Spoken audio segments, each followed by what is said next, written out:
షోల్డర్స్లో side dumbbell ఉంటుంది కదా, side dumbbell మస్తు మంది మిస్టేక్ చేస్తారు. అసలు ఎట్లా చేయాలి, ఫుల్ చేయాలా, ఆఫ్ చేయాలా, లేదంటే స్ట్రేట్ చేయాలా, ఈ వీడియోలో అయితే నేను క్లారిటీ చూపిస్తా.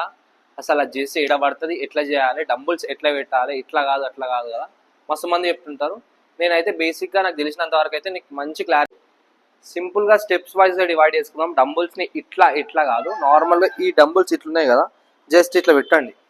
సెకండ్ వచ్చేసి మీ చెస్ట్ అనేది పైకి పెట్టి బాడీని కొంచెం బెండ్ చేయాలి.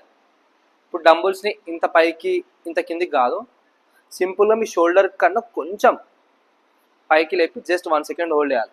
హ్యాండ్స్ని ఇట్లా స్ట్రేట్ కాదు, లైట్గా బెండ్ చేయాలి. ఫుల్గా కిందికి డ్రాప్ చేయొద్దు, కింద మళ్ళీ టచ్ కావద్దు. ఇక్కడ వరకు వచ్చి హెయిర్లకి మళ్ళీ ఇంతే. చూడండి లాటరల్ ప్రాపర్గా మీ లాటరల్ రేట్ అనేది ఇట్లా ట్రైన్ అవుతుంది. ఈ ఫ్రంట్ టెల్ రాదు, రేట్ టెల్ రాదు మధ్యలోకి.